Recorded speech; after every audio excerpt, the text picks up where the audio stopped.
Spectrum of the community expressed their frustration over these delays and the impact they had had on the community at a standing room only July 30th town hall at Bethesda Temple Church, widely covered by the media, including ABC, CBS, Fox, and NBC. The burden of these unexplained delays should not rest on the shoulders of the Crenshaw Corridor community, which acted in good faith and supported this historic project. If the city fails to provide a complete and substantive response to this correspondence within 30 days of the date of this letter, the Crenshaw Corridor community reserves its right to pursue all of its rights and remedies. Sincerely, the Crenshaw Corridor community. To read the complete letter detailing all of our demands, go to our website at kbla1580.com. With a KBLA Talk 1580 editorial, I'm Tavis Smiley. As always, we welcome your feedback.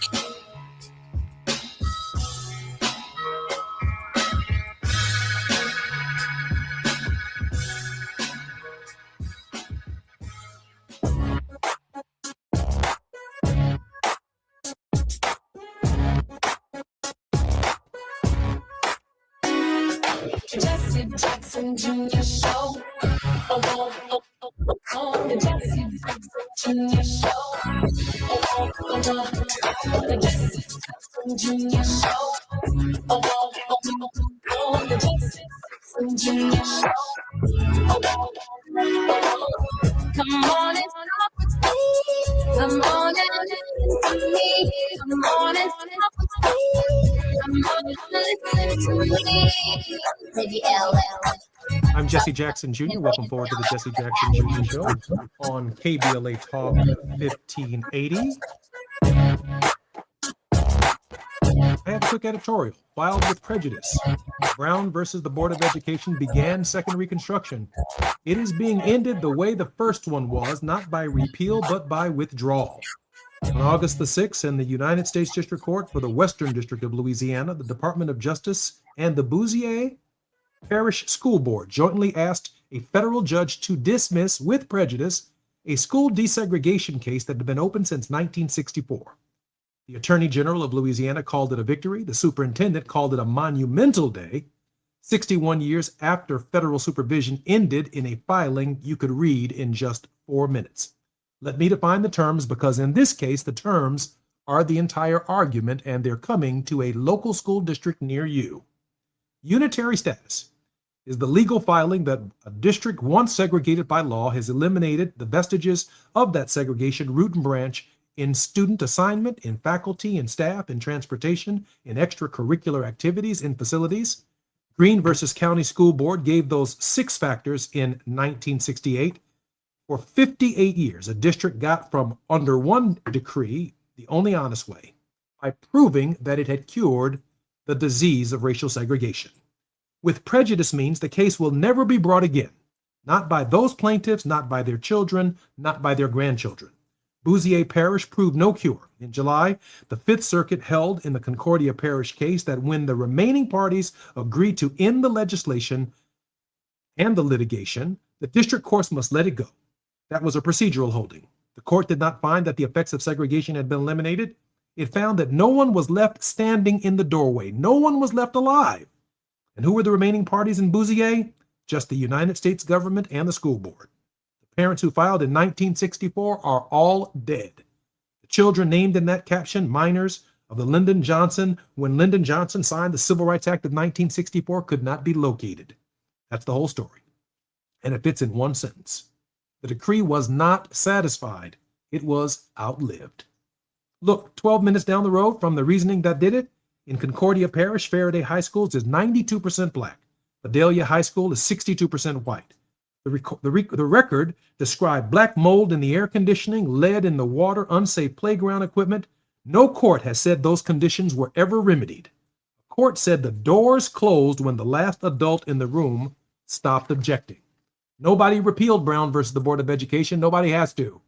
Understand what Brown actually is, because our habit of calling it a school case has cost us. Brown did not amend anything. It reinterpreted. In 1896 in Plessy versus Ferguson, the Supreme Court read the 14th Amendment to permit a state to separate its citizens by race. In 1954, the court read the same 42 words to forbid it. Not one syllable of the Constitution changed in those 58 years. What changed was the meaning the government agreed to give it. And every hour of the movement that followed was built on that new meaning.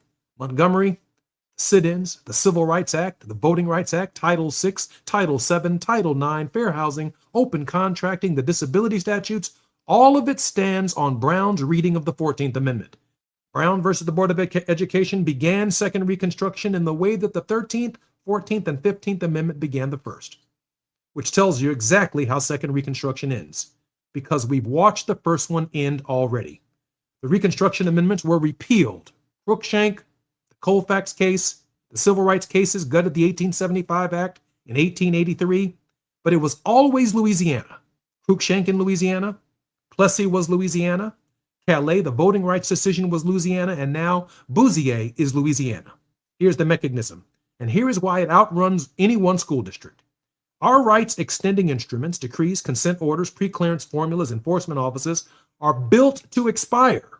They carry sunset clauses, standing requirements, mootness doctrines, and plaintiffs with mortal bodies. The injuries that were built to answer have no sunset clause at all. Segregation does not die when the litigant dies, it inherits. Remedy decays on a human timetable while the harm compounds on a generational one. That is the moral parenthesis, and dismal with prejudice is the ratchet welded shut. No count. What sits on the foundation being shaken. Title VI conditions every federal dollar in this country on non-discrimination, and its authority is Brown's reading, not its own. The same argument is emptied in Bouzier's file. This old, this expensive, this takes power from local communities. The complainants are all gone. It is available against the police consent decree, the Fair Housing Covenant, the employment order, the environmental justice settlement. Watch what the government stops doing, not what it says. So, we stop asking courts to protect us with instruments designed to expire. This Constitution guarantees no citizen the right to a public education of equal high quality, not one. Even Bouzier had its interference and its inference and enforcement discretion, and an inference can be reinferred. Article 5 is still open, ladies and gentlemen. That is the answer to a courthouse that closes. I'm hoping that some political party, preferably the Democratic Party, where I find myself situated, will fight for constitutional amendments going forward, because it's time for a permanent change, not a change that expires. More on the Jesse Jackson Jr. Show on KBLA Talk 1580 when we come forward. It's afternoon drive time with Jesse Jackson Jr. Only on KBLA Talk 1580. The KBLA 1580 app puts the realest conversations right in your pocket. Stream live wherever you are in the world. No static. No searching the dial. A crystal clear connection 24/7, exactly when you want it. We recommend that you keep automatic updates enabled. Set it and forget it. So the app stays up to date with store requirements, bug fixes, and new features as we roll them out. Download the KBLA 1580 app today and stay plugged into the conversation everyone's having. Indeed presents hires you can't afford to get wrong, like public works supervisor. Hey, this waterman is under a ton of pressure. Did you ever fix it? Yeah, 3 layers of duct tape. Wait, should I have added a 4th layer?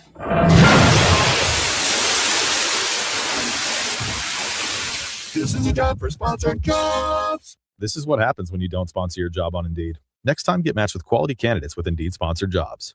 Visit Indeed.com/hire now and sponsor your job today. Back to school starts now. Get long-lasting battery life on the Dell XPS laptop powered by Series 3 Intel Core so you can work from anywhere. Now starting at $699 with exclusive student pricing starting at $599. Complete your setup with savings on select monitors and must-have electronics and accessories. Limited time deals and free shipping on PCs and more await you at Dell.com/deals. That's Dell.com/deals. Just in case you missed our Procrastination Crenshaw Town Hall. We've had neighbors who have had the garbage truck potentially swipe their vehicles because if you park just a little bit too much into the street, you're at risk of getting it hit. If you park too much forward or back, you can't get in and out of your own driveway. And if you're late for a meeting or an appointment, pretty big deal. I really hope we never have a major emergency on this street because being able to get fire department in and out would be very difficult. Personally, while the project goes well beyond anything that my husband and I are facing personally with our home, we do have a very large project within our house. We are very blessed to be in it, but it needs a completely new foundation. It is currently slipping into Crenshaw right now, and we cannot do that work because a concrete truck can't come in to actually do the work. So it's a bit scary for us in that manner. But there have been, there are numerous things that I know we will hear about today that everybody is facing on a daily basis. We really look forward to hearing what everybody has been going through and then trying to find a way to get the construction complete and move forward. Making sure they follow through. We're KBLA Talk 1580. Now back to more of Jesse Jackson Jr. on KBLA Talk 1580. The Jesse Jackson Jr. Show.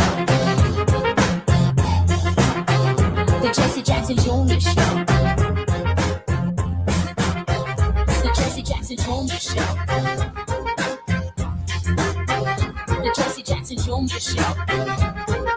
King Volley, drop the beat. Come on and talk with me. Come on and listen to the me. Come on and talk to me. Come on and listen to the me. KBLA Talk 1580. I'm Jesse Jackson Jr. Welcome forward to the Jesse Jackson Jr. Show. It's Moving Mountain Mondays on the Jesse Jackson Jr. Show, and that places us on time and firmly in Mr. Krim's classroom. Ernest Krim, welcome forward to the show. Hey, what's up, brothers? What's up, brothers? Back here with you. Man, I am glad to hear from you, and I'm really glad you're here, and I hope you had a wonderful time off. Ernest, let me ask you a question. You're a school teacher. You know what it means to have a segregated classroom. You know what it means to not have the resources, to have fresh water, to have fresh food, to teach children who don't have equal opportunities compared to other schools in this country. What does it mean, from your perspective, when the decrees and the court itself no longer makes federal enforcement of the separate but equal doctrine, which was replaced by equal protection under the law in the 14th Amendment? What does it mean when the federal government is willing to outlast the plaintiffs in a case so that they can no longer bring the action? Ernest? I think it sets dangerous precedents. And to me, what it means is if we just don't talk about things that are bad, if we just continue to ignore it, then eventually the problem won't be solved, but the problem will just go away. We must have us having to have discussions about it. And I think it's particularly harmful because with us, Black folks, people of color, we are going to be the ones who deal with the ramifications of this most. We understand that over the past 50 some odd years that nothing has been done proactively to remedy this. And in fact, it's gotten worse. When I think about this on a school level, what this means is we continue to have schools that are primarily underfunded in our communities, but because there aren't signs up anymore that says Black children here or Latino children here or white students here, that is not looked at as that much of an issue.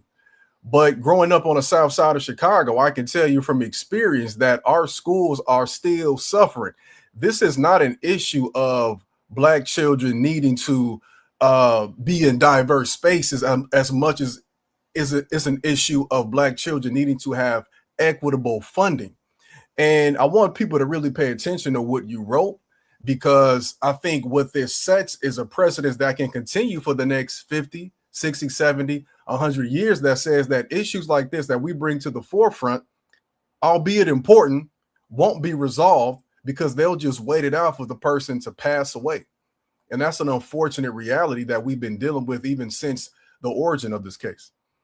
The example that I'd like to use is where congratulations is in order. KBLA's continued advocacy for Destination Crenshaw has led to immediate activity by the city, by the mayor, by local elected officials to open up parking lots, which is a significant accomplishment, but it came from advocacy. Tavis still has a body, he's still living, he has a platform, we have airways, the case has been made on every single program, and for more than a month and a half, Tavis has been agitating the system. What happens in these local cases, particularly the federal ones, but any of them for that matter, when we lose our voices of advocacy, when they just wait us out until we're hoarse or until we're no longer living? To me, what this feels like, and I think that it's important for the listeners to understand the symmetry here. You know, what happens in Crenshaw, what happens on the south or west side of Chicago, what happens in the boroughs in New York are all interconnected.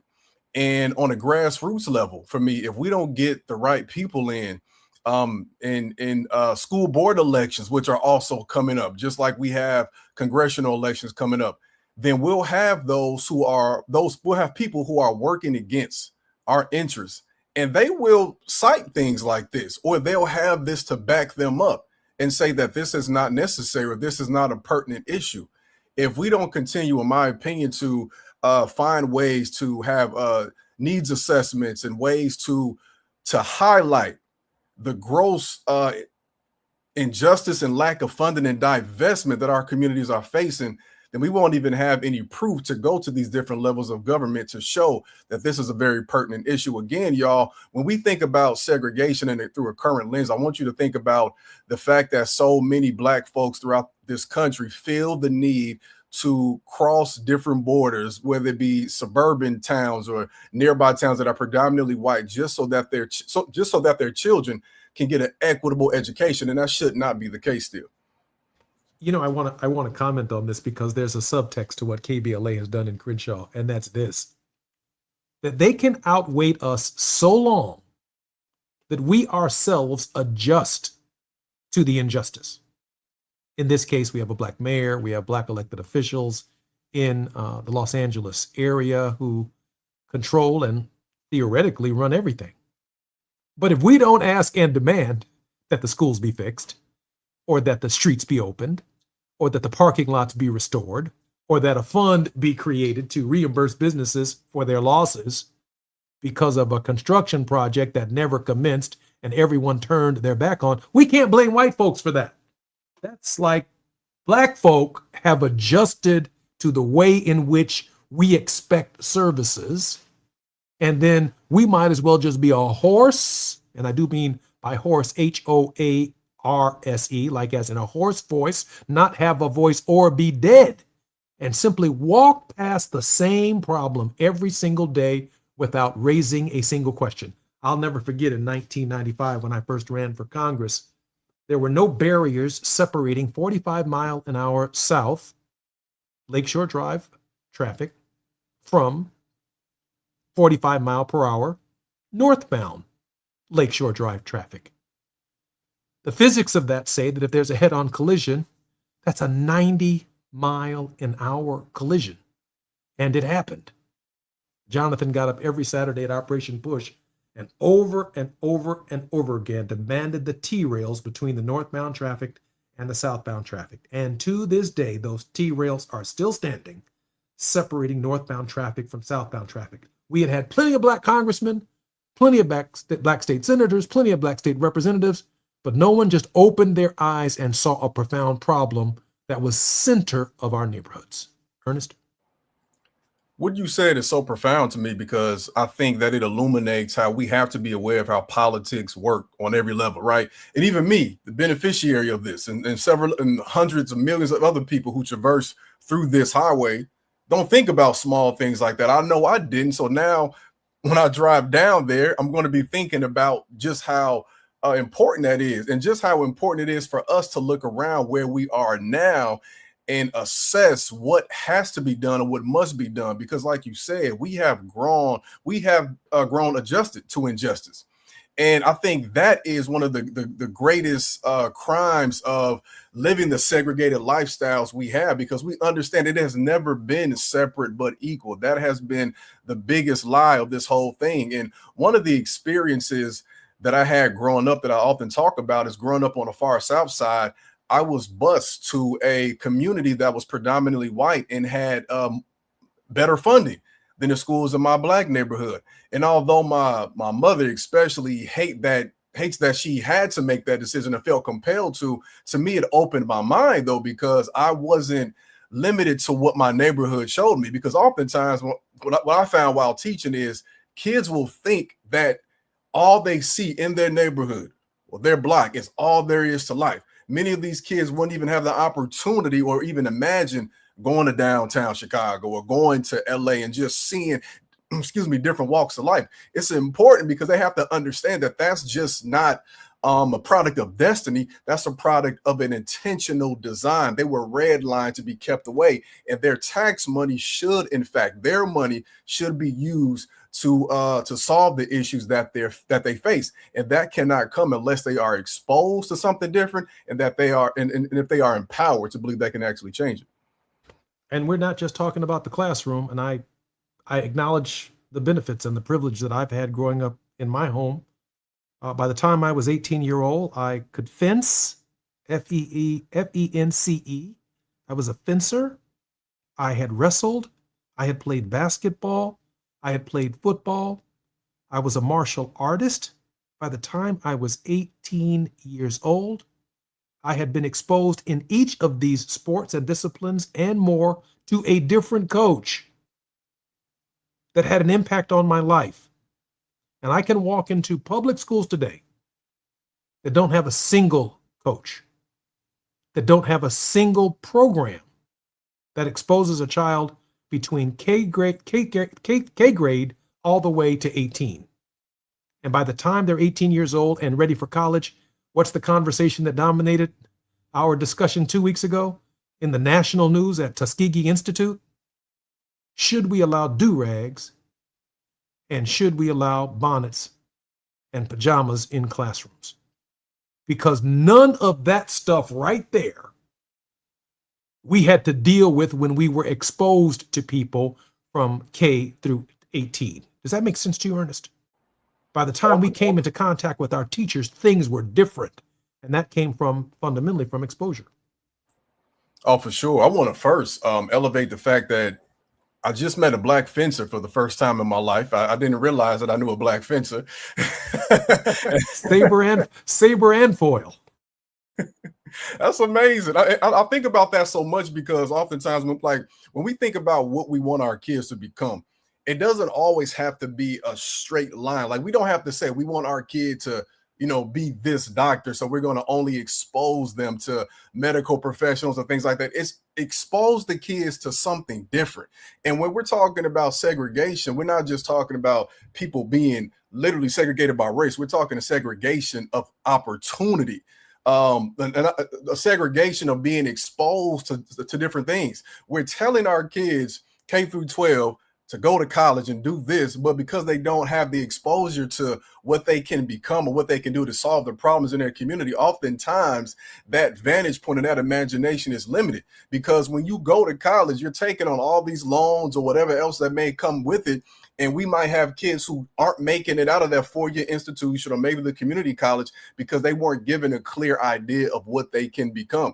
We have schools across our community that were closed in mass about a decade or so ago. We have to think about what that means for kids. We have to think about what it means for kids to exist in schools as they return back, where they're going to be in class with 30 other people. because different positions were cut. So this is something that we have to stop putting the cap on the civil rights movement in 1968, 69, or 70 and realize that we have to continue that fight because so many things are being stripped away. And the last thing I want to say about it too is we should become aware of this term called benign neglect, because that is something that has been enforced in practice since then. During the Richard Nixon administration, essentially, if we don't talk about these problems, just like this court case proves, they'll go away, which means that they ignore us while they continue to enrich themselves in their community.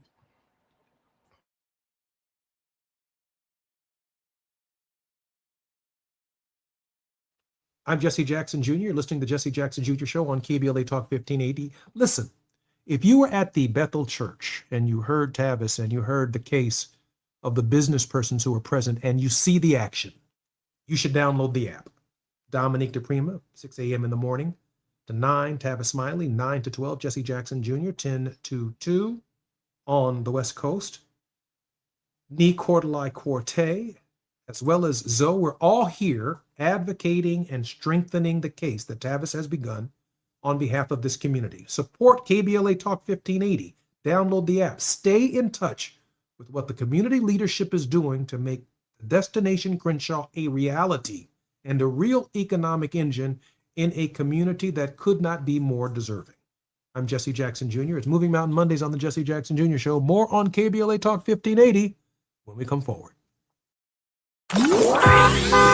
It's afternoon drive time with Jesse Jackson Jr.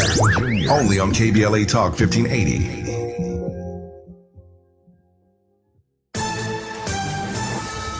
I'm Amber Payton with BIN News Now. Michigan Democratic U.S. Senate nominee Abdul El-Sayed says he hopes former President Obama will campaign for him. We talked a lot about what it'll take to win. Obviously, his presence here in Michigan would mean so much. El-Sayed told NBC's Meet the Press he spoke with Obama after last week's primary win and called the conversation inspiring. A federal judge in Virginia has blocked a school board from restoring Confederate school names. The ruling says Shenandoah County violated Black student civil rights by reinstating Stonewall Jackson High and Ashby Lee Elementary. The district was ordered to rename both schools, but the board plans to appeal. And jury selection begins today in Las Vegas in the murder trial of Dwayne Keefe D. Davis, accused of orchestrating the 1996 killing of rap legend Tupac Shakur. Prosecutors are relying heavily on Davis's past statements about the shooting. He has pleaded not guilty and says those accounts were fabricated to sell books. Get BIN News Now on demand 24/7 on the iHeartRadio app. Recall 67A mobile appointments are now available in your area.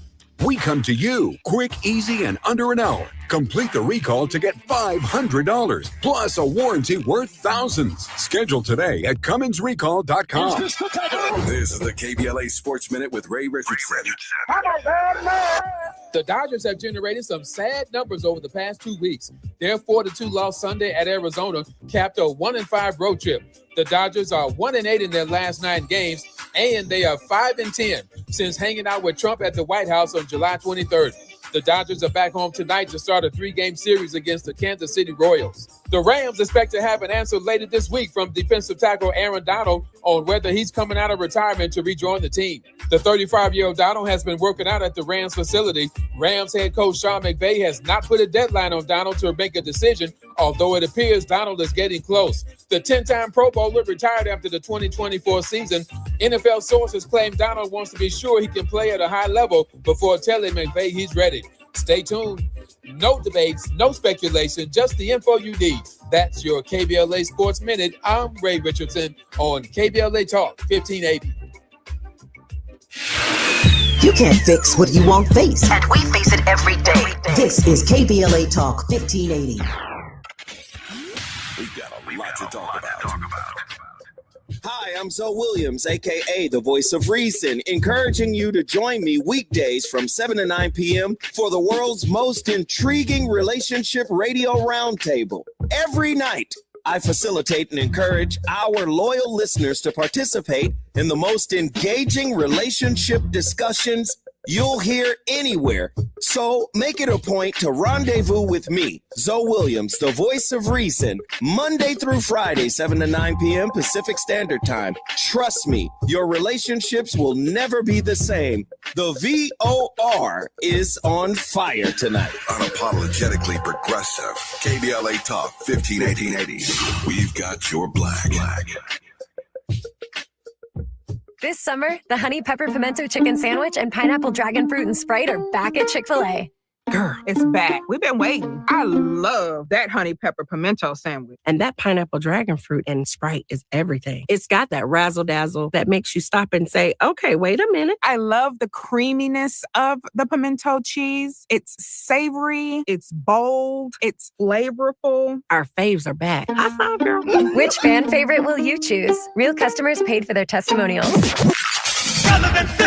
You have something to say, and we want to hear it. KBLA Talk 1580 is engagement radio, not outrage radio. A place where your hopes, your frustrations, and your ideas are welcome 24 hours a day, 7 days a week. Real talk, real people, real Los Angeles. KBLA Talk 1580, the station that sounds like the city looks. Tune in on your AM radio dial at 1580. Download our free KBLA 1580 app or listen live on our website at KBLA1580.com. Unapologetically progressive.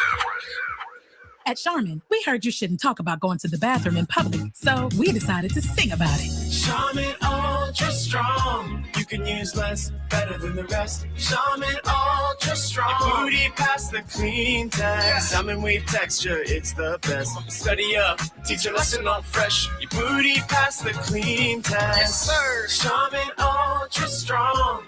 Charmin Ultra Strong with diamond weave texture cleans better than a leading one-ply brand, so you can use less. Enjoy the go with Charmin. What's good, KBLA delegation? I am Miles Lowe, and I'm excited to be joining the weekend lineup right here on KBLA Talk 1580. Join me every Saturday at 12 noon for the Do Better Show, where we get into the world of tech, AI, the creator economy, navigating your mental health through it all, and have conversations with founders to find out how real people are making real money right now. It's not a course, not a subscription. Classes in session every weekend, live on the air. So if you knew better, you do better, right? So let's make a better you. The Do Better Show every Saturday, 12 noon, replaying again at 7 p.m. right here on Unapologetically Progressive KBLA Talk 1580. We got a lot to talk.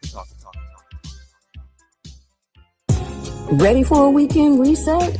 Walk it out with me, Gina A. Towns, the artist formerly known as Gina Darby, on Reflectivity Beyond Black and White, as we seek peace, understanding, and healing beyond surface level perspectives, where reflectivity becomes our inner power and resilience to transform our lives and our communities no matter what.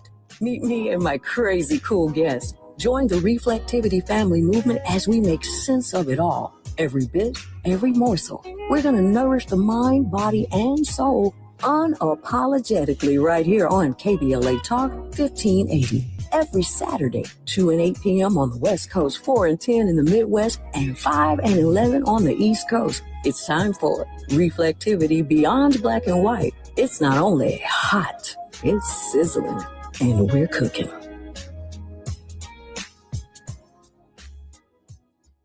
This November, you'll decide who leads California. So shouldn't you hear directly from the people asking for your vote? Join us for California Voices, a political town hall and ballot forum, Saturday, October 3rd, 2026. Meet candidates running for governor, lieutenant governor, attorney general, and other major statewide and local offices, including mayor of Los Angeles, city attorney, and LA County sheriff. Get clear, nonpartisan breakdowns of the propositions on your November ballot, both sides, no spin. And ask your questions directly, in real conversation, face to face. California Voices is brought to you by KBLA Talk 1580 and the Empowerment Congress, giving you the information you need before you vote. Mark your calendar, Saturday, October 3rd, 2026, California Voices. Follow KBLA 1580 for details and download the KBLA 1580 app. Your vote, your voice. Be there. You're listening to Jesse Jackson Jr. on KBLA Talk 1580. The Jesse Jackson Jr. Show. The Jesse Jackson Jr. Show. The Jesse Jackson Jr. Show. The Jesse Jackson Jr. Show. King Quality drops the beat. Come on and talk with me. Come on and listen to me. Come on and talk with me. Come on and listen to me. KBLA Talk 1580. Download the app.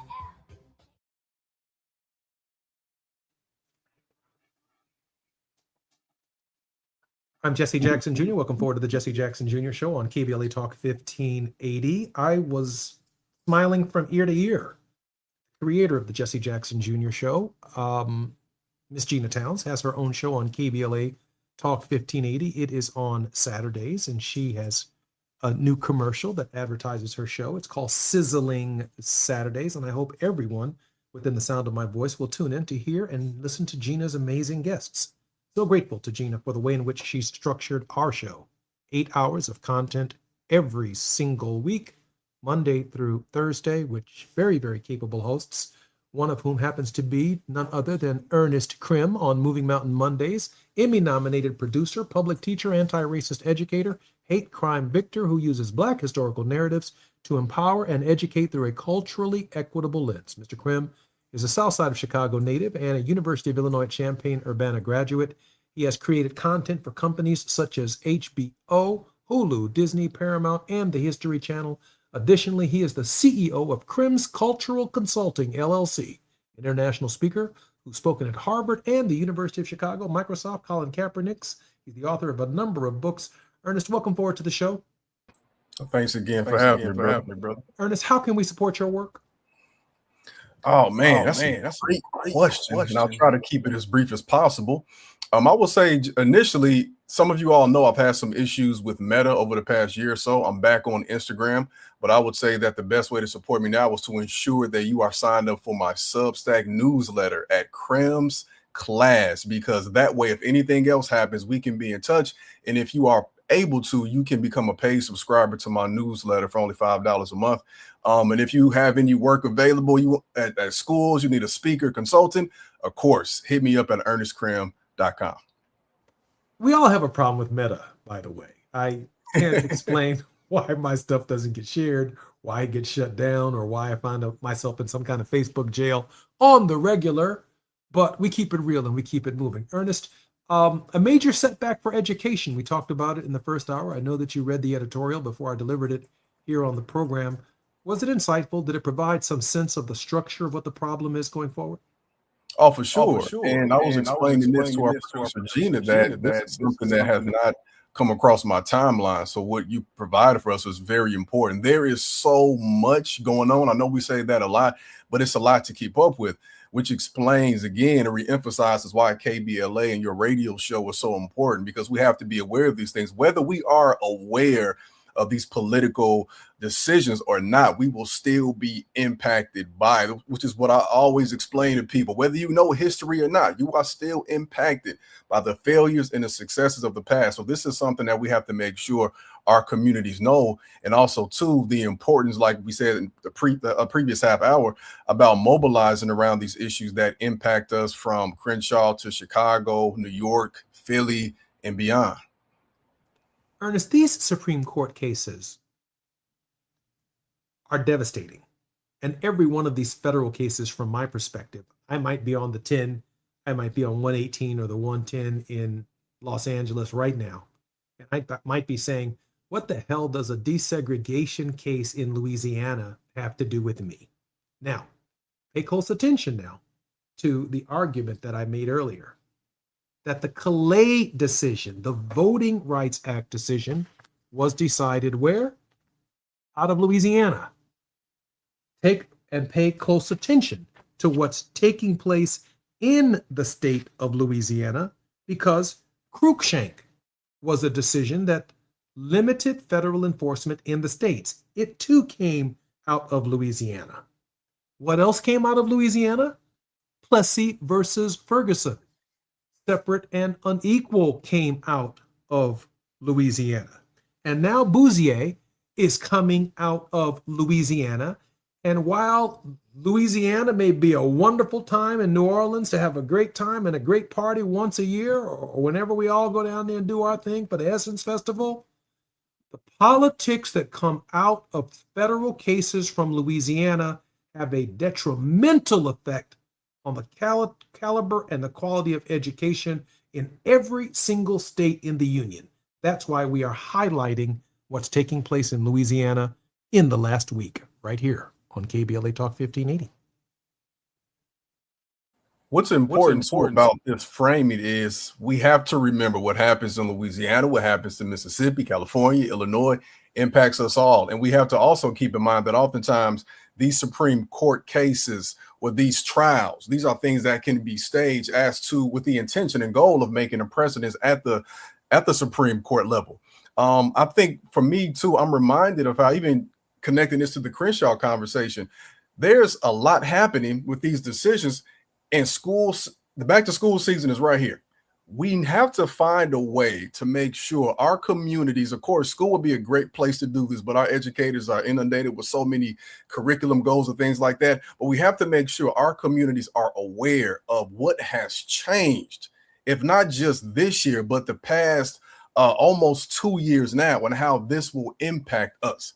Because with the voting rights decision and this decision right here, it continues to disenfranchise us in ways that are, seemingly unimaginable. And I want to again remind people that we are in an era where these things feel very benign, but they impact us sometimes even more because we don't see and we cannot label the entities that are attacking us. We come from a people who understood, if I pass this line, I'm free. If I take these chains off, I'm free. If I'm able to tear down this sign, I can go in.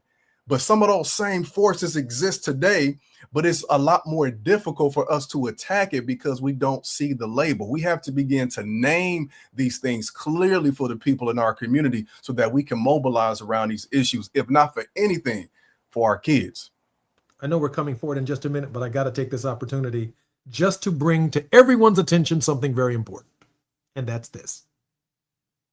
In the last 6 weeks, we have heard Tavis Smiley advocate for change in the Crenshaw corridor. And now we see action. There would be no action if Smiley had not advocated for it. When we raise our voices and we come together and we shed light on a dark place, things begin to change. And that's what happened at that church when the local media began to cover it and the mayor began to respond and other elected officials began to respond. And I might add, even on the Nolan Wells case, we haven't heard a damn thing from Mississippi yet. They just wait us out till we get quiet. But then the voice of Don Lemon and hundreds of other voices on social media won't let it go. And so it's becoming increasingly clear that you may have a platform, you may have followers, but if you're not using your platform and your followers just for 6 weeks to advocate for justice, my friends, you too are part of the problem. I'm Jesse Jackson Jr. More on KBLA Talk 1580. We're in the classroom with Ernest Krim. It's Moving Mountain Monday. More when we come forward right here on KBLA Talk 1580. While you're stuck in traffic, we can at least bring you up to speed on the news of the day. You're listening to Jesse Jackson Jr. only on KBLA Talk 1580.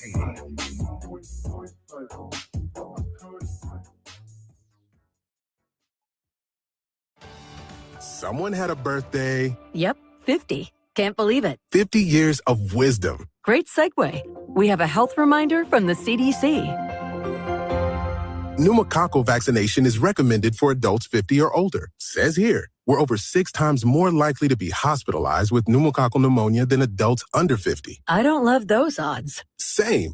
Look what I found. Pfizer's Prevnar 20 is proven to help protect adults against pneumococcal pneumonia and invasive pneumococcal disease in just 1 dose, and millions have already gotten it. Continued approval may depend on a supportive study. Don't get Prevnar 20 if you have a severe allergy to its ingredients. A weakened immune system may lower your response. Common side effects include injection site pain and swelling, fatigue, headache, muscle, and joint pain. For full prescribing information, please call 1-855-213-2138. Visit Prevnar20.com or talk to your doctor or pharmacist. I'm on Prevnar20.com now, scheduling my appointment. Good idea. and happy 50th. KBLA Talk 1580. We've got a lot to talk about. KBLA Talk 1580, connecting you with services and solutions. The midterm elections are upon us. It is voting season once again. Common Cause's motto is fighting for the democracy we deserve. In service of that goal, Common Cause puts its state and national policy expertise, massive network of grassroots supporters, and nonpartisan approach into action to strengthen our democracy against the challenges we face today. They work at every level of government on priorities that impact each of our lives, like defending the right to vote, limiting big money's influence on our elections, holding public officials accountable, and more. Common Cause is a nonpartisan grassroots organization dedicated to upholding the core values of American democracy. They seek to empower all people to make their voices heard in the political process.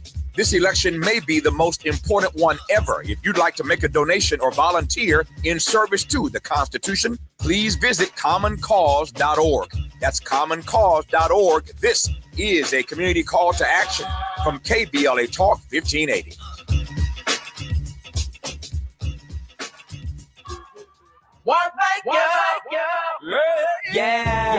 The California Crusader newspaper would like to thank all of our subscribers for their support throughout the years, proudly serving the South Los Angeles and South Bay areas for more than 40 years. The California Crusader is a multicultural, Black-owned, adjudicated newspaper that focuses on providing newsworthy information to the people in our community. We're constantly looking for ways to assist businesses in our community to connect with our subscribers. We provide low-cost, effective ways to promote your business with our reasonable and affordable advertising rates. You can participate by suggesting, sharing, and submitting your stories on the California Crusader newspaper Community Share Facebook group page, or visit our website at cal-cruise-news.com. That's calcruisenews.com. Then click on the Submit Now button located on the top right corner of the homepage, or text CCN to 42828. Again, text CCN to 42828. The California Crusader newspaper, working together to build a better community for our future. Subscribe today. Knock, knock, Capital One Bank guy. Wow, Charles Barkley? I just moved into the neighborhood. Can I borrow some Wi-Fi? Sure, Chuck. That's what the Capital One Cafe is here for, open 7 days a week. Oh, can I use your ATM? My dog walker only takes cash. Anything for a neighbor. Can I try the catchphrase? Sure, take it for a spin. There's no fees and minimums on Capital One checking accounts. Nice, Chuck. I'll take it from here. Capital One, what's in your wallet? Terms apply. Visit CapitalOne.com/bankguide for details. Capital One and a member FDIC. Just in case you missed our Procrastination Crenshaw Town Hall. While Gavin was telling the story about the mural at LAX, I kid you not, Gavin, somebody just texted me a photo of it. See, this is unacceptable. That inside of LAX, they have a mural. These gorgeous, beautiful pictures of Destination Crenshaw. It don't look nothing like this. We don't know when they're going to restart or when they're going to finish, but they're marketing and promoting this inside of LAX. It's not right, y'all. It's just not right. You can't exploit us in that way, right? Get the project done, then you can brag about it. But can we finish it first? Keeping them in check. We're KBLA Talk 1580.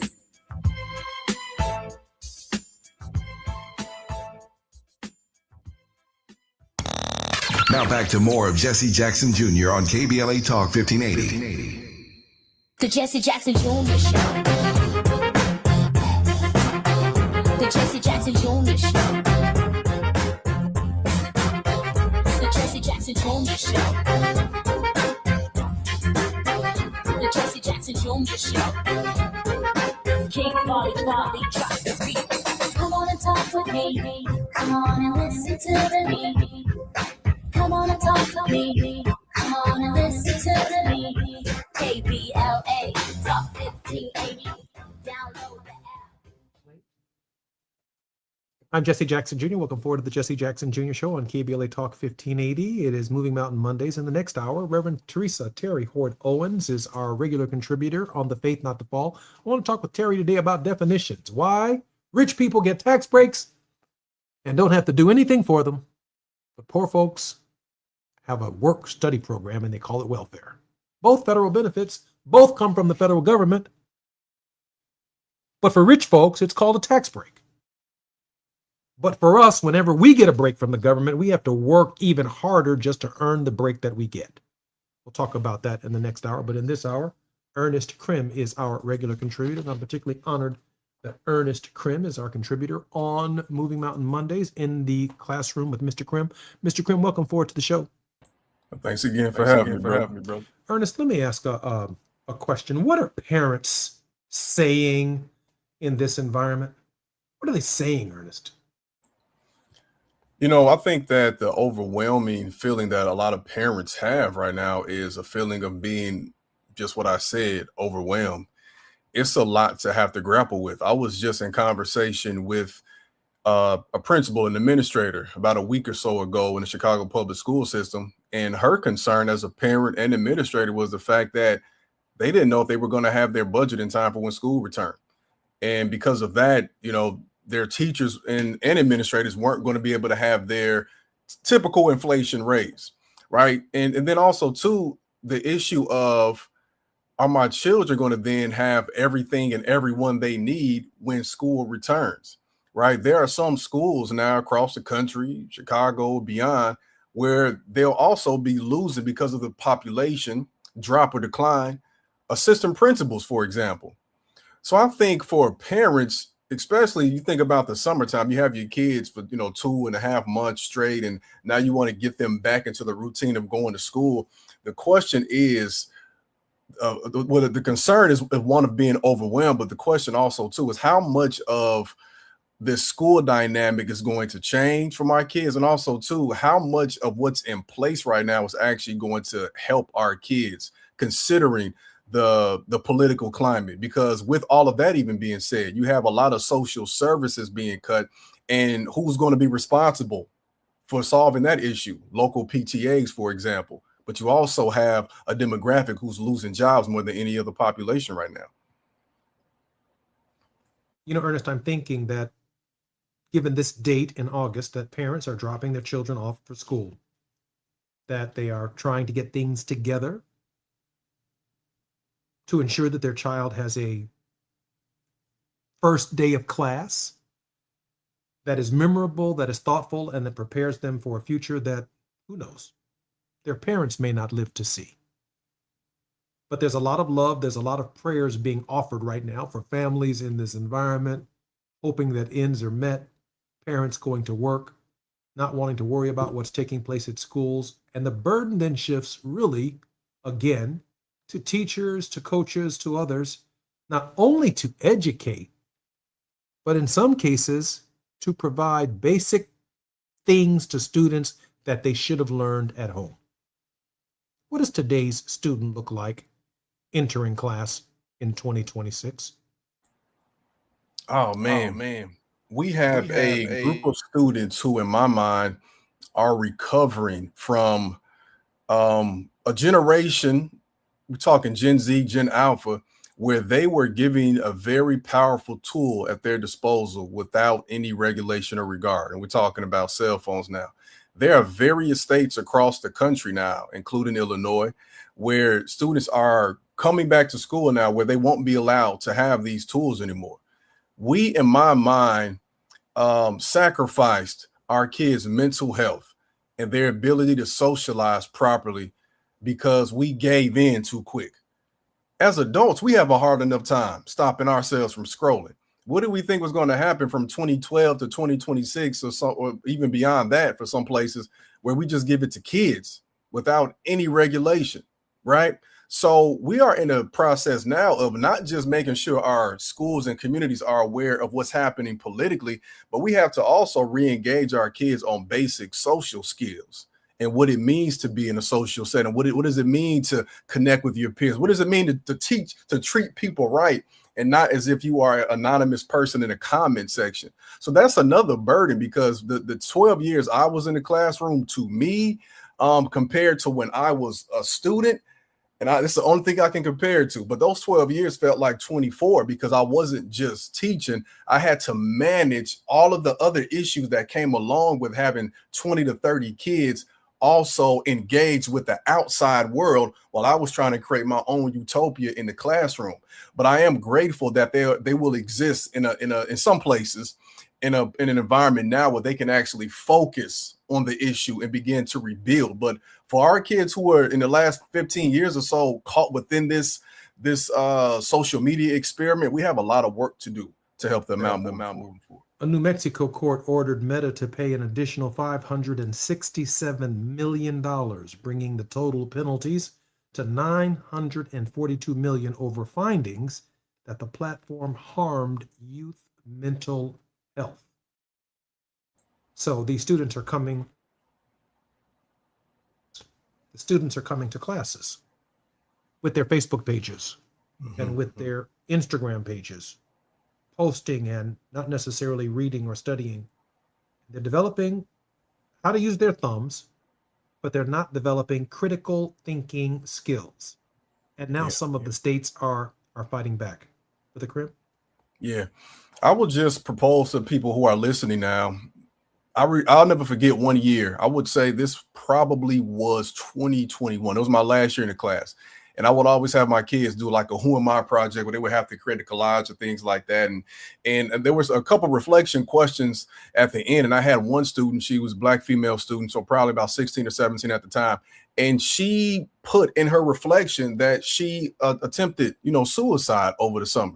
And that was something I will never forget. One, because she felt comfortable enough to share that with me, but also two, because I don't think it made me reflect on how much freedom we gave our kids to the detriment of their own mental health. We didn't have to deal with these issues, y'all, millennials, Gen X, boomers, and we have to do everything we can, not just for the political rights, but also to help them better socialize and help them understand what they dealt with. I'm thinking in real time, Ernest, that our teachers' hands are full, and we ought to have a real rally for teachers, supporting them for the work that they provide at home. Ernest, thank you for joining us on the show. Thanks again, brother. I can't wait to see you next time. Up next, The Faith Not to Fall with Reverend Terry Hoard Owens. We're going to talk about definitions today. Definitions. You're going to want to hear this show. More on KBLA Talk 1580 when we come forward. KBLA 1580 Santa Monica. I'm Amber Payton with BIN News Now. Michigan Democratic U.S. Senate nominee Abdul El Sayed says he hopes former President Obama will campaign for him. We talked a lot about what it'll take to win. Obviously, his presence here in Michigan would mean so much. El Sayed told NBC's Meet the Press he spoke with Obama after last week's primary win and called the conversation inspiring. A federal judge in Virginia has blocked a school board from restoring Confederate school names. The ruling says Shenandoah County violated Black student civil rights by reinstating Stonewall Jackson High and Ashby Lee Elementary. The district was ordered to rename both schools, but the board plans to appeal. And jury selection begins today in Las Vegas in the murder trial of Dwayne Keefe D. Davis, accused of orchestrating the 1996 killing of rap legend Tupac Shakur. Prosecutors are relying heavily on Davis's past statements about the shooting. He has pleaded not guilty and says those accounts were fabricated to sell books. Get BIN News Now on demand 24/7 on the iHeartRadio app. Recall 67A mobile appointments are now available in your area. We come to you quick, easy, and under an hour. Complete the recall to get $500 plus a warranty worth thousands. Schedule today at Cummins.recall.com. This is the KBLA Sports Minute with Ray Richardson. The Dodgers have generated some sad numbers over the past 2 weeks. Their 4-2 loss Sunday at Arizona capped a 1-5 road trip. The Dodgers are 1-8 in their last 9 games, and they are 5-10 since hanging out with Trump at the White House on July 23rd. The Dodgers are back home tonight to start a 3-game series against the Kansas City Royals. The Rams expect to have an answer later this week from defensive tackle Aaron Donald on whether he's coming out of retirement to rejoin the team. The 35-year-old Donald has been working out at the Rams facility. Rams head coach Sean McVay has not put a deadline on Donald to make a decision, although it appears Donald is getting close. The 10-time Pro Bowler retired after the 2024 season. NFL sources claim Donald wants to be sure he can play at a high level before telling McVay he's ready. Stay tuned. No debates, no speculation, just the info you need. That's your KBLA Sports Minute. I'm Ray Richardson on KBLA Talk 1580. All I need is one mic. With the KBLA Talk 1580 editorial, I'm Tavis Smiley. August 5, 2026. Dear LA City Council President Marquise Harris Dawson, on behalf of a coalition of businesses and residents that constitute the Crenshaw Corridor community, we write to request that a concrete timeline and resources for fully completing Destination Crenshaw within a year be developed and announced. A year is the outside time it should take, and we hope and expect that it can be finished considerably sooner.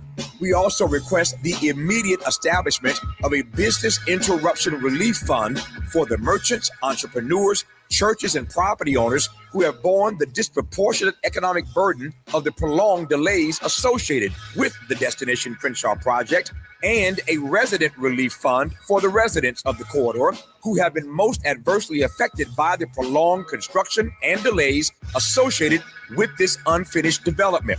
Destination Crenshaw was presented to this community as a transformational investment in Black culture, Black commerce, and the future of South Los Angeles. It has now been 6 years since the project broke ground and over 2 years since the promised completion date. Construction has stalled with no apparent end date in sight. The Crenshaw Corridor community embraced the vision of Destination Crenshaw, but the obstruction from the delayed construction has caused prolonged health and safety hazards, uncertainty, reduced customer access, declining revenues, disruptions, and mounting financial hardship. A broad spectrum of the community expressed their frustration over these delays and the impact they have had on the community at a standing room only July 30th town hall at Bethesda Temple Church, widely covered by the media, including ABC, CBS, Fox, and NBC. The burden of these unexplained delays should not rest on the shoulders of the Crenshaw Corridor community, which acted in good faith and supported this historic project.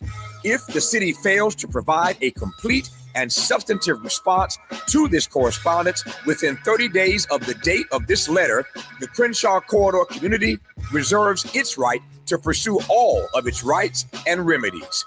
Sincerely, the Crenshaw Corridor community. To read the complete letter detailing all of our demands, go to our website at kbla1580.com. With a KBLA Talk 1580 editorial, I'm Tavis Smiley. As always, we welcome your feedback.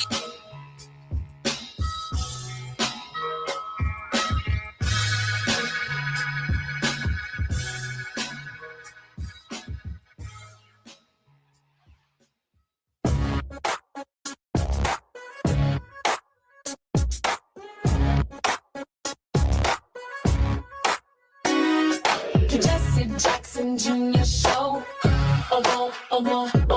The Jesse Jackson Jr. Show. The Jesse Jackson Jr. Show. The Jesse Jackson Jr. Show. Come on and listen to me. Come on and listen to me. Come on and listen to me. Come on and listen to me. Baby LA, top 50 down low.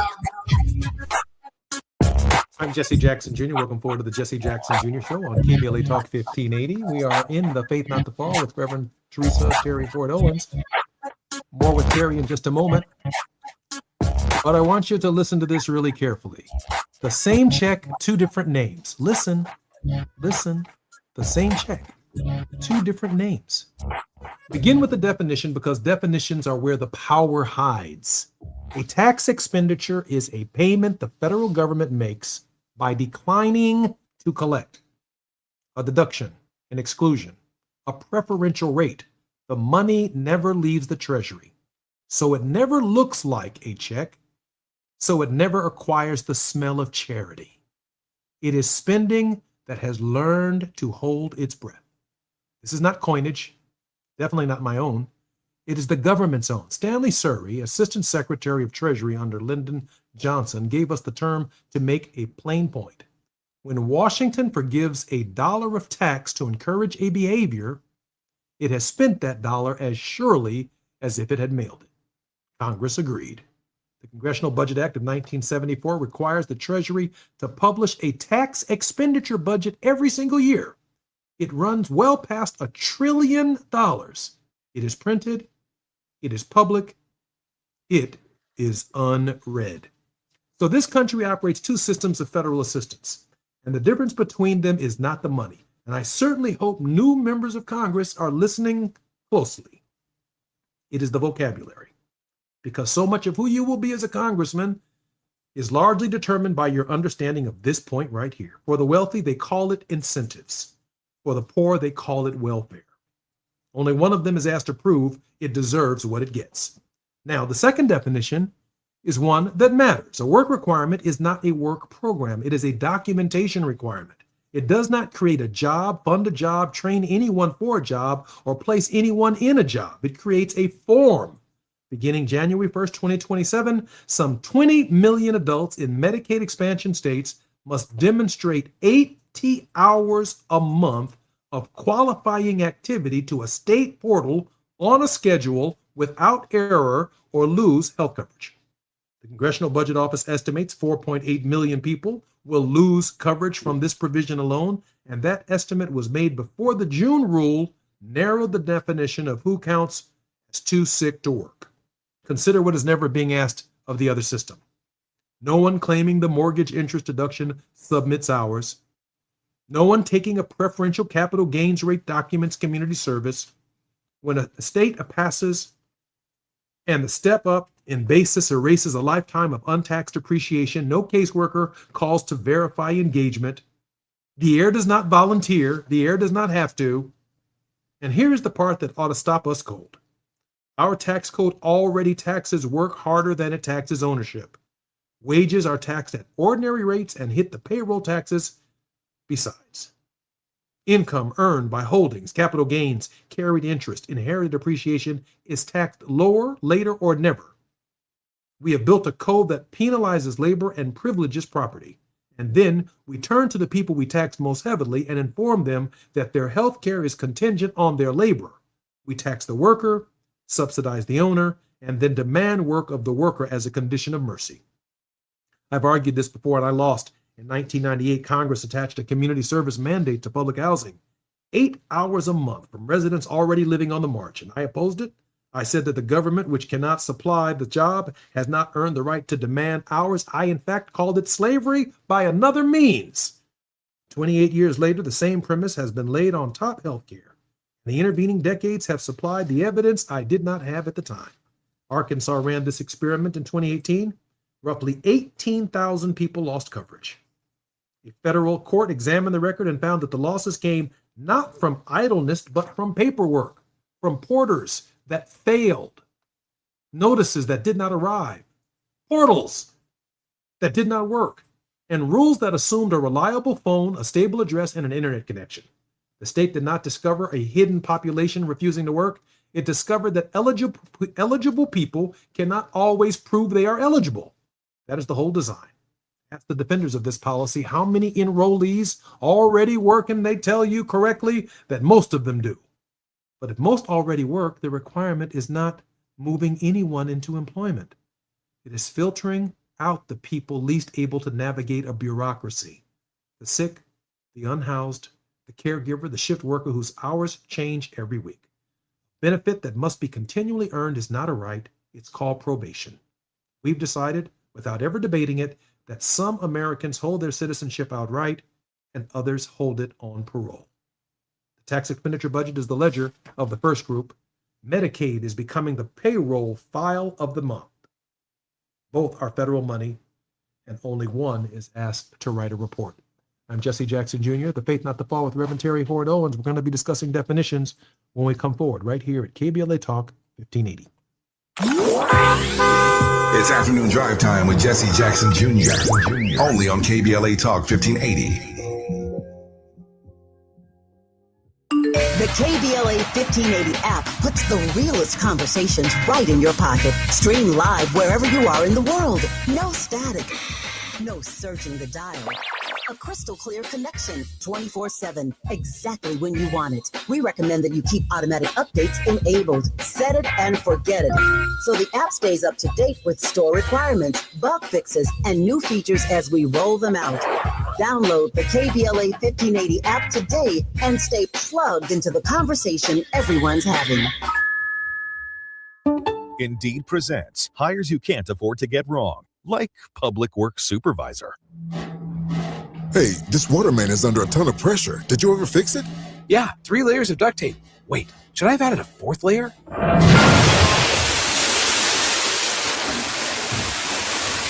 This is a job for sponsored jobs. This is what happens when you don't sponsor your job on Indeed. Next time, get matched with quality candidates with Indeed sponsored jobs.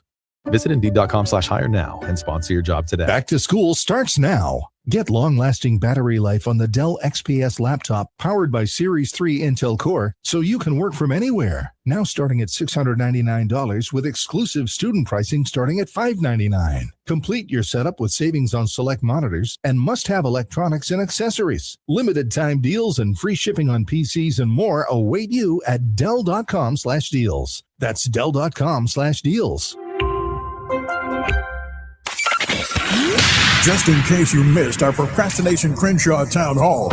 And we are here on the chocolate side of Los Angeles to simply lift up Black dignity, Black honor. No spirit of hatred here. We here because we love our people. We love the people of this community. We love the people of every corner of this city. But some of us start on the chocolate side. And so all of the critiques, all of the calls for accountability have nothing to do with ad hominem attacks on any elected official. It has to do with either indifference or incompetence, maybe even corruption. We don't know, but we just want to make sure that everyday people in this community are treated with the dignity that they deserve. That's why we're here. Holding them accountable. We're KBLA, Talk 1580.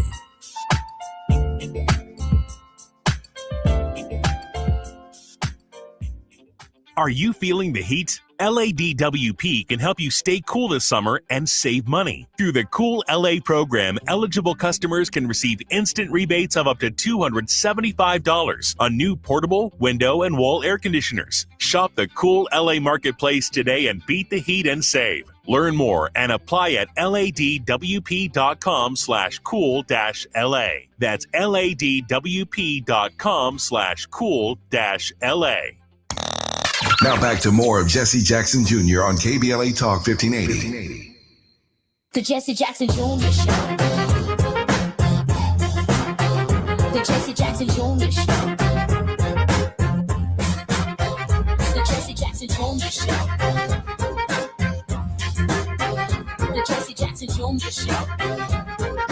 King Quality drop the beat. Come on and talk with me. Come on and listen to the beat. Come on and talk with me. Come on and listen to me. KBLA Talk 1580. I'm Jesse Jackson Jr. Welcome forward to the Jesse Jackson Jr. Show. We're in the Faith Not to Fall with Reverend Teresa Hord Owens. Reverend Terry Hord Owens is the General Minister and President of the Christian Church, Disciples of Christ in the United States and Canada, an author and advocate for the church living out its calling. She's the first person of color and second woman to lead the denomination. Since her election in 2017, Reverend Owens' ministry actively reflects the disciples' priority of being an anti-racist church, being a movement for wholeness, welcoming all to the Lord's table as God has welcomed us. Terry, welcome forward to the show. Oh, good to be with you, Jesse. I'm in my car in an unclosed location, undisclosed location. It's great to hear your voice. Terry, I'm going to use the analogy, if you don't mind, and I'll take it slow with you, of shadow boxing. You can't knock out a shadow. You can box it all day. You can swing at it. It swings back at you. It's just hitting and we're going nowhere. It's good exercise. You know, if you're really seriously trying to knock your shadow out, good luck with that. But when I think about the moving definitions that the very wealthy in this country receive in terms of government expenditures, they don't have a label on them that suggests they're lazy, that suggests they're shiftless, that suggests they're dishonest. It's just a paperwork transaction, and the government calls that an expenditure.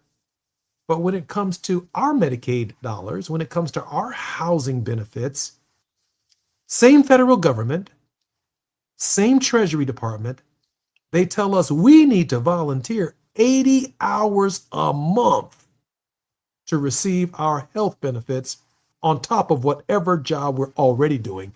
And we need, most importantly, to document it, upload it to a portal, fill out some form every month. And if we don't, according to the state of Arkansas and the statistics that weren't available to me when I was in Congress, some 18,000 people who got caught up in the bureaucracy of portals that were not working or documents that were not filed lost their benefits. This is deeply troubling, and I certainly know it's deeply troubling from the perspective of the church. Oh, absolutely. It's reminiscent of the whole in the 13th Amendment that slavery was abolished except as punishment for crime. And we know that loophole has been used to cover a lot of things. I was listening to this great podcast, Reconstruction, The Unfinished Promise, produced by Barack Obama's production company, the Higher Ground Productions. And all of the, and you noted it in one of your editorials, the reinterpretation of certain language, the creation of processes that they know people cannot meet. It's not only choosing to mislead, but it's creating barriers that they know will confuse, terminology that they know will confuse, and the idea that one has to volunteer for 20 hours a month on top of any job, the idea that one has to earn what is a human right to be well cared for, to have access to healthcare is just really just a travesty. It's insidious in the worst way. But we know that the history of this country has been to reinterpret, to rename, and to confuse. And in order to sort of say, well, our hands are clean, we did this, here are the rules. Reconstruction is over, but all we did was go back to our separate corners. And slavery is technically abolished, but no one is any better than they were before. But we can check a few boxes. So I think it's just the insidious nature of racism and classism never really having been truly cleansed from the fabric of our society. We have an entire vocabulary that has us boxing and fighting for terms, but there's no human rights standard that matters here. Now, you just brought up something that's going to get me in trouble, but I've got to touch upon it. I mean, we know the history from the pre-construction of the United States, the construction of the United States, the deconstruction of the United States, the Civil War, the first reconstruction of the United States, the intervening period of Jim Crow, then Brown versus the Board of Education, the second reconstruction of the United States. I can only think that from Brown versus the Board of Education to the present, that candidates that we have supported for office, since you brought up Barack Obama's name, this idea of extending second reconstruction should have been one of their highest priorities if they had even seen or felt that Reconstruction itself, in its second form, could ever be in question, the entire era that we're presently experiencing. And so I'm a bit taken aback when I hear that, Barack Obama's production company has done a video or a documentary on Reconstruction. The question then becomes, what did you do to extend second Reconstruction? And I do believe, for example, that Obamacare is a significant expansion of Reconstruction. However, it's a temporary expansion of Reconstruction because the Congress can obviously not fund it, amend it to death in whatever form it chooses, making it ineffective. What Joe Biden did to extend Reconstruction, I'm gonna be honest with you. I have no idea what he did. He did pass honorable budgets every year. He did do, what he was supposed to do. But the question is the consciousness that goes into extending these moments of expansion of human rights in the office itself is a factor in what we're looking at today in terms of our politics. Teresa? Absolutely. I would argue that I'm not even so sure we need to extend Reconstruction so much as we need another Reconstruction. I think the agreements, the compromise of 1877, the deals that were cut under the table, the deals that are still being cut under the table, really ended that commitment let alone the programs. The commitment ended. And the commitment has never really been picked back up. The fights that we made and gains that we made in the civil rights movement, we're still having to claw our way back because the commitment was never lived into. It's really a soul issue. We never made the moral commitment for this kind of equality and this sort of equity for all people that we said we wanted to rebuild during Reconstruction. There was never a soul commitment to that. And so the programs easily went away once the self-interest of certain parties became really clear. And sadly, people have to keep navigating. I always ask myself, if you make a decision that doesn't make sense to me, that doesn't help people but hurts people, that doesn't move things forward, you've made some kind of decision that something is more important than justice or health care or moving the cause of Reconstruction and equity forward. And I always want to know, what is more important that you didn't do this?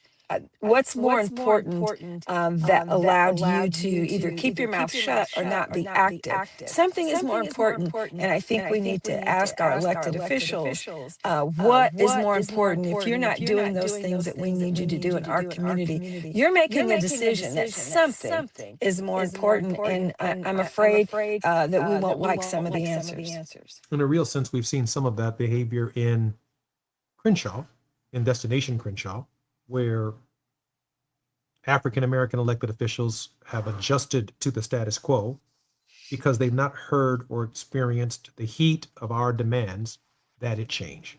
Tavis did that. He's done that the last 2 months. And he's brought change to that community. And things are happening even as we speak right now. Of course, the time zones over here on the East Coast, 4:30 in the afternoon, 1:30 in the Crenshaw community. There are trucks there moving and tearing down fences and making room for people's parking lots, and they're talking about restitution for monies that were lost from their businesses. All of that's in play because of Tavis's advocacy and the work of KBLA. But I want to be clear about something else. Everybody wants to go to third Reconstruction.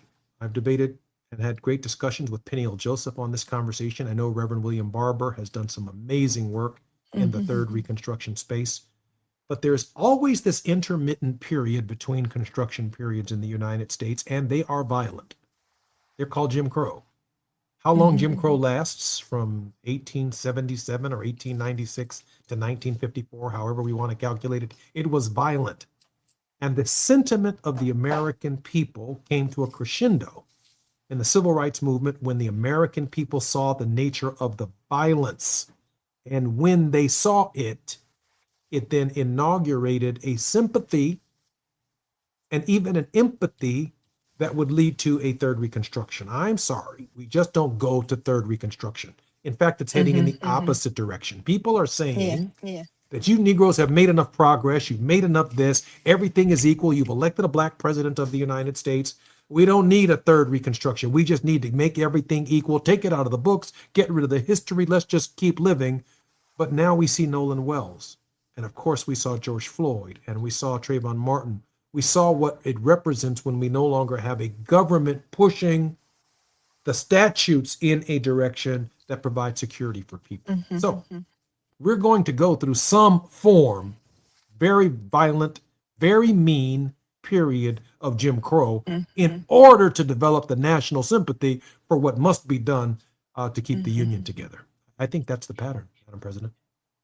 Yeah, it's definitely the pattern. And as I said, I mean, from the standpoint of the church and faith, we just haven't made, and none of us, or not enough of us, I will say, have made the commitment that these are the right things to do. We keep seeing these windows opening throughout history. This past weekend, I was in right outside Paris, Kentucky, at the scene of the Cane Ridge Revival, which happened in 1801. 20,000 people over several weeks true Holy Ghost revival that ultimately leads to the start of the Christian Church Disciples of Christ. That was a multi-racial, gender equality kind of movement. You have the Shakers building a community not too far from there. The Shakers were, if you don't understand them, they believed in the duality of God, believed that men and women should be equal in leadership, etc. But we had this moment that opened up. Azusa Street, Pentecostal, these windows that open where we see some hope and some commitment to equality. And then instead of subverting the hierarchies that are in place, we might see some changes, but we never really see a full restructuring or tearing down of these environments that create this inequity. So I hope that at some point in our history, we can get beyond just these little windows of hope and really do some damage to these evil structures that continue to oppress people. Absolutely. It's going to be some hard work in our first hour. And I know we have 2 minutes before we come forward. We talked about moving backwards on Brown versus the Board of Education in the Louisiana case, another case that has struck, if you will, a dagger into the side of Brown versus the Board of Education. Madam President, I wasn't alive when Brown versus the Board of Education was decided. I don't think you were either, but it's been pivotal to our movement, wasn't it, ma'am? Amen. And I really appreciated your editorial about the situation where the case was really just allowed to die. The people who brought it lived it. And once again, reinterpretation ruled the day, and people were patting themselves on the back by saying, "Oh, it's almost like we don't need that now because we've evolved and we've developed to the point where the situation is better." And the situation is not better. People continue to move. Housing patterns are changed. Public schools are probably more segregated today than they were back in 1954 because of other inequities in the system. So it gave us an important moment, and now we see the Supreme Court continuing to reinterpret multiple rulings of the Supreme Court that are taking away Roe v. Wade, they're taking away Voting Rights Act. Reinterpretation can be a dangerous thing if you're not committed to the foundational principles of equity. I'm Jesse Jackson Jr., listening to Jesse Jackson Jr. We're in the Faith Not the Fall with Reverend Terry Hord Owens. She's the General Minister and President of the Christian Church Disciples of Christ in the United States and Canada. More on KBLA Talk 1580 when we come forward. It's afternoon drive time with Jesse Jackson Jr. Only on KBLA Talk 1580.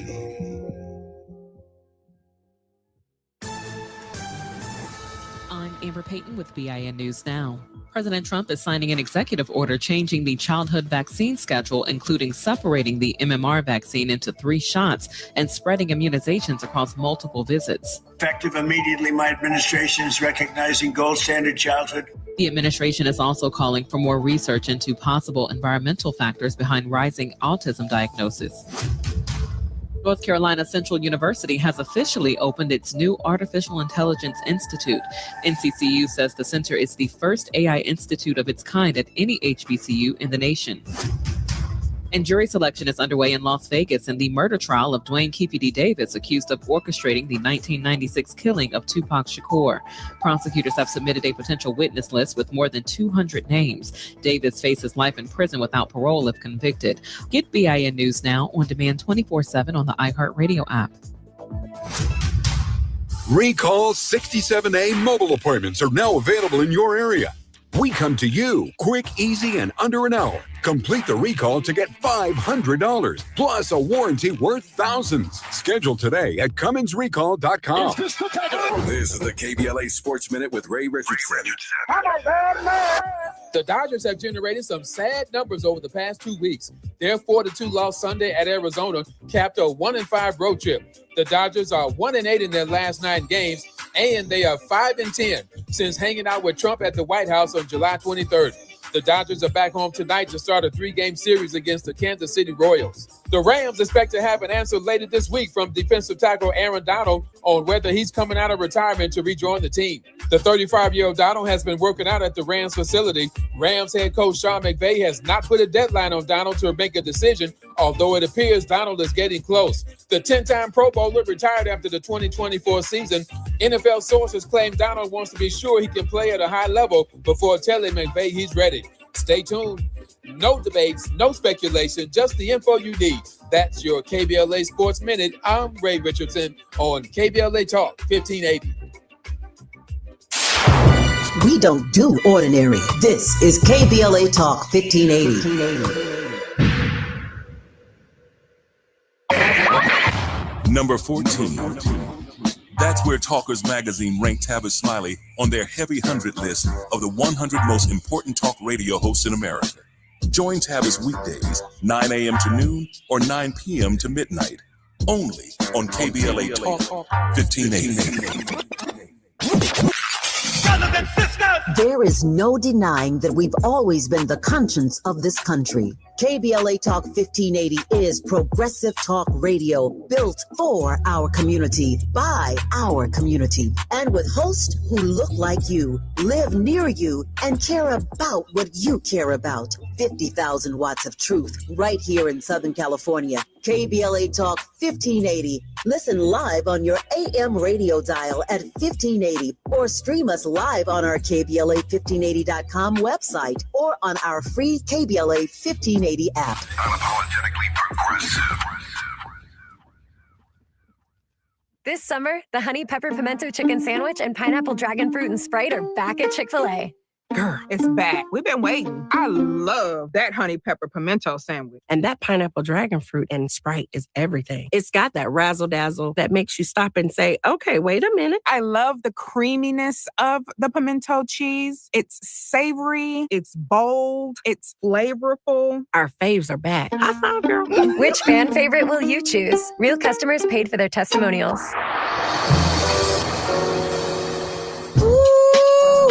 Fridays just got better. What's up? I'm Amanda Seals, and this is your invitation to come and sit with me. Yes, get seated as I do my thing on KBLA Talk 1580.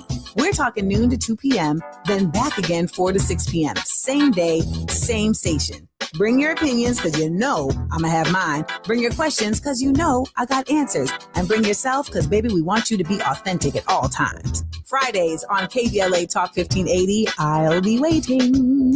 Join me.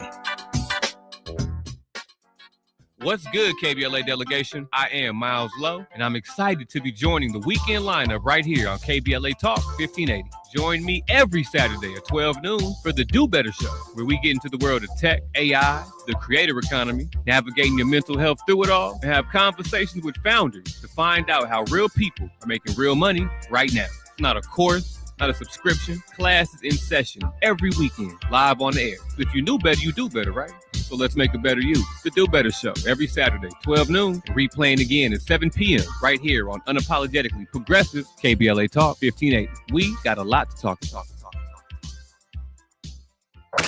You're listening to Jesse Jackson Jr. on KBLA Talk 1580. The Jesse Jackson Jr. Show. The Jesse Jackson Jr. Show. The Jesse Jackson Jr. Show. The Jesse Jackson Jr. Show. King Folly, drop the beat. Come on and talk with me. Come on and listen to the me. Come on and talk with me. Come on and listen to the me. KBLA Talk 1580. Download the app. Reverend Teresa Horde Owens is the General Minister and President of the Christian Church Disciples of Christ in the United States and Canada. She earned her Master of Divinity degree from the University of Chicago Divinity School, where she was a Disciples Divinity House Scholar and recipient of the John Gray Rind Award given to the top MDiv students at the Divinity School. Reverend Terry Horde Owens is a native of Terre Haute, Indiana, and a descendant of one of Indiana's oldest African-American free settlements. She earned her bachelor's degree in government with a minor in Afro-American studies from Harvard University. Reverend, welcome forward to the show. Oh, thanks. It's always good to be here. Reverend, how can we support your work? And then I have some questions about the church for you that I'd like I'd like to see if you can answer. Madam President, I think. Oh yeah, I muted myself. Yeah. You can. Is there feedback? I'm hearing feedback, but that's okay. You can reach us at disciples.org to learn more about the church. I'm on all the social media handles. Facebook, I'm at Terry Hord Owens.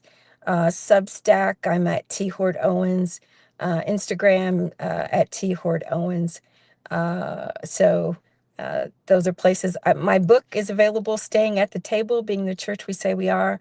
It's available on Amazon, Barnes & Noble, anywhere else that you get books. Madam President, one of the questions that I wanted to ask you, I think is critical at this hour. The church is kind of a bellwether on the nation's politics. Dr. King once said, as you well know, that 11 o'clock on Sunday morning is the most segregated hour in the nation.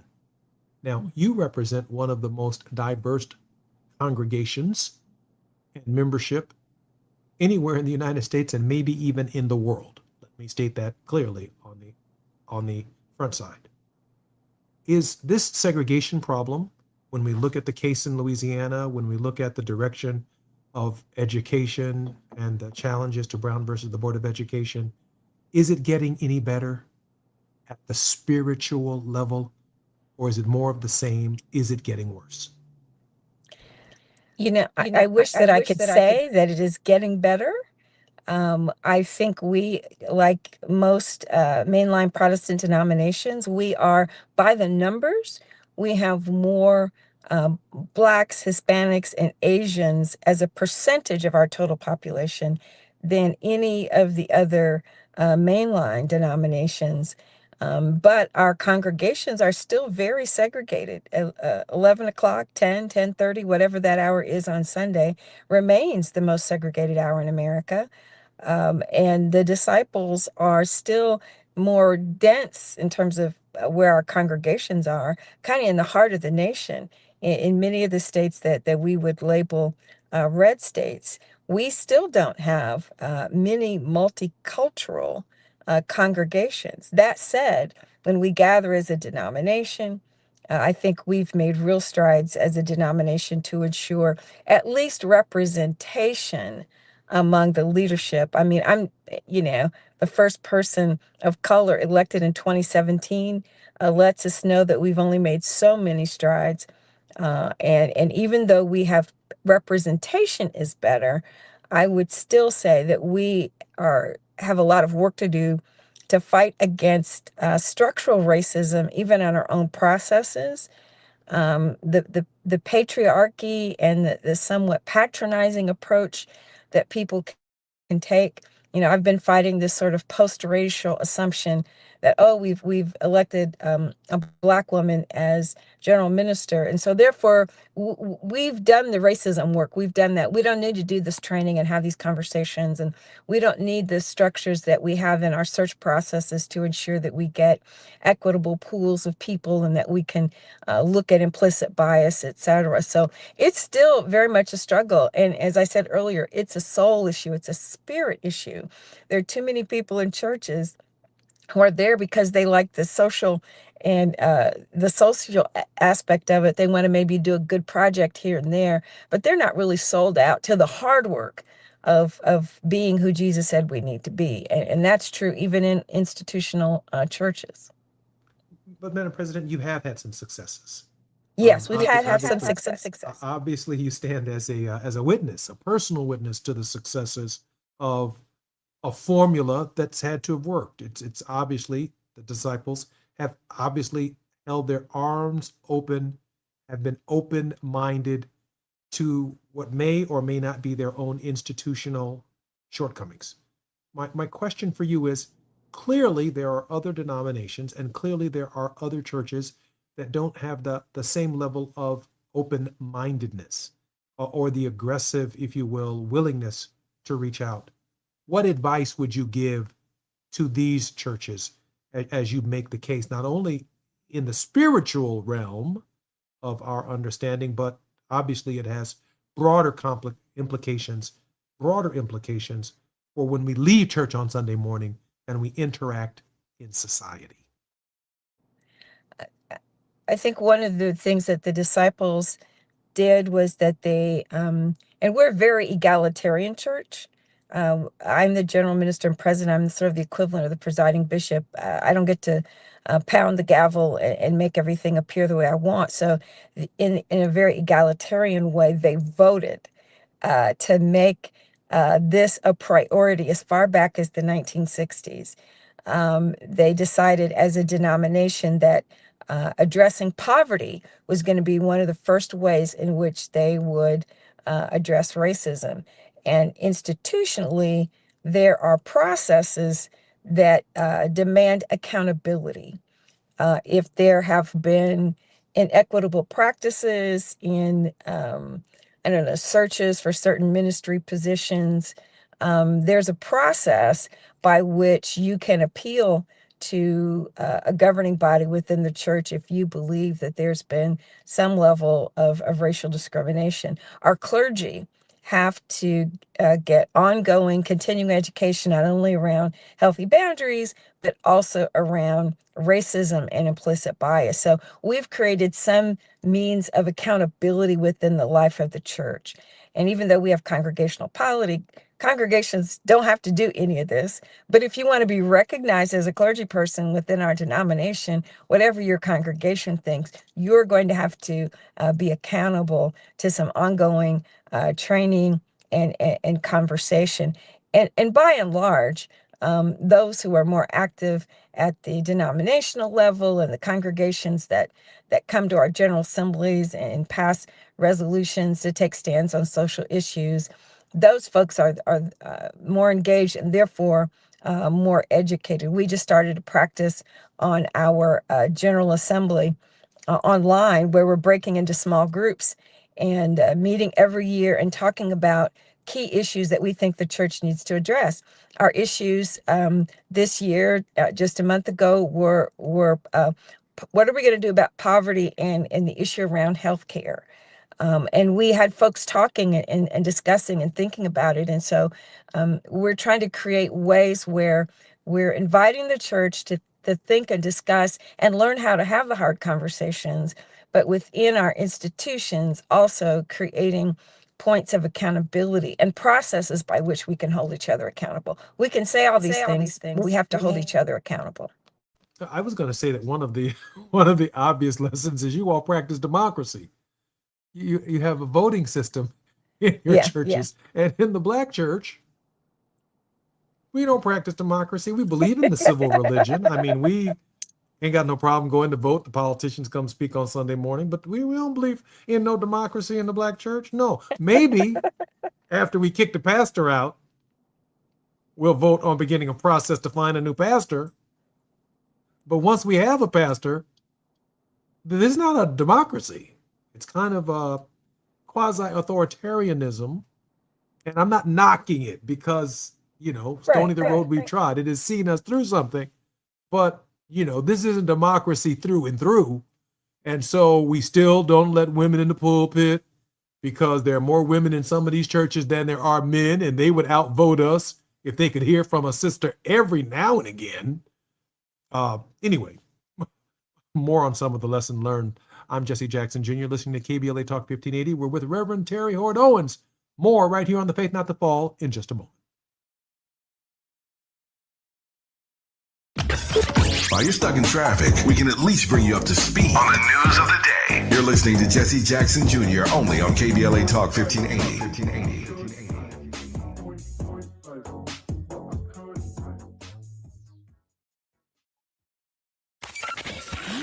Just in case you missed our Procrastination Crenshaw Town Hall. Literally right in front of our doorsteps the last 2 to 3 years, we have been interrupted by this nightmare of a project called Destination Crenshaw. The desire was partnership at the onset, but we've seen broken promise after broken promise. We've seen our parishioners impacted. We've seen our peers and our local neighbors impacted directly by this. We've seen the crippling of the Crenshaw economy as a result of this project starting and then ultimately walking away. And we're not going to just lay down. We're not going to just, amen, pretend like nothing's happening on our doorsteps. And tonight, I want to get out of the way because I want to hear from you. I can stand there as a pastor and tell you how many times we've been interrupted from our flow of worship, how it's impacted our ability to provide services to our community, how the blight and how the construction derailment has hindered our ability to amply run our food pantry programs, to offer summer camp programs for our young people, how the construction impacts just our ability to be able to come to church in part. I can go on about how it's interrupted just our day-to-day operations and being able to accommodate the needs of our community. Making sure they stick to the truth. We're KBLA, Talk 1580. Are you drowning in IRS tax debt? With Civic Tax Relief, they were able to save me upwards of $80,000 that I would have had to pay had I not reached out to them. Get ready for a toll-free hotline. Take advantage of new IRS tax forgiveness programs that may protect you from IRS collection agencies. I owe the IRS $37,000. They have the power to garnish your wages, put liens on your property, and levy your bank account. Civic Tax Relief can help protect you from the IRS. Civic Tax Relief basically represented me against the IRS. By the time everything was completed, I didn't owe the IRS anything. Find out about the Fresh Start program that is now available through Civic Tax Relief. Civic Tax Relief's special tax hotline can help you discover all the relief programs available for free. I would recommend anyone who has a tax problem to contact Civic Tax Relief. Just call 800-285-3500, 800-285-3500. Don't wait. Call now. 800-285-3500, 800-285-3500. KBLA Talk 1580. We've got a lot to talk about. KBLA Talk 1580 is connecting you with services and solutions. Domestic violence and family violence is when someone in an intimate or family relationship tries to gain or maintain power and control over another through a wide range of abusive behaviors. Every single act may amount to abuse. Abuse can take on various forms: psychological and emotional, physical and economic, and sexual abuse. The Genesee Center Incorporated is a nationally recognized nonprofit domestic violence prevention and intervention organization, housing women and children from 30 days up to 2 years through emergency and transitional shelters. The Genesee Center also provides support services like mental health counseling, life skills classes, computer training, job referrals, after-school programs for children, field trips, tutoring, and comprehensive direct legal services. If you need help or you'd like to donate or volunteer, call the Genesee Hotline, 1-800-479-7328. That's 1-800-479-7328, or visit genesee.org. Everyone has the right to be safe. This is a community call to action from KBLA Talk 1580.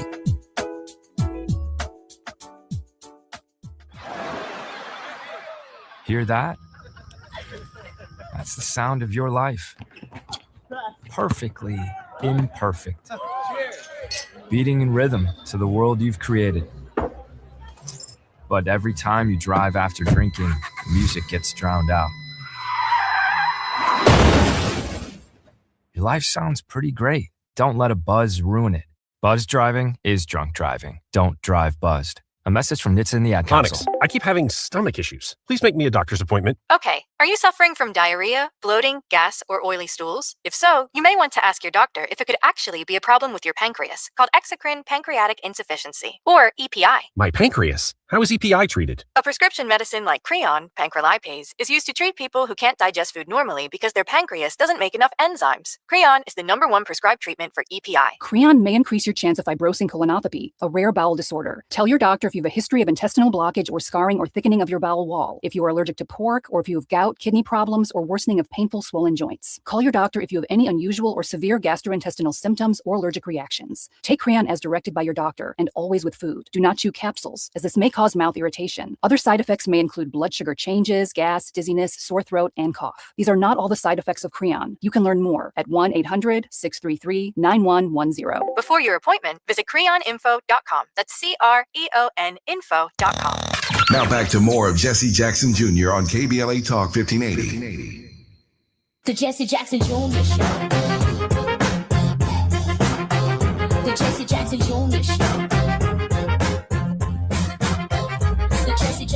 Junior Show. The Jesse Jackson Junior Show. King Bobby Bobby, drop the beat.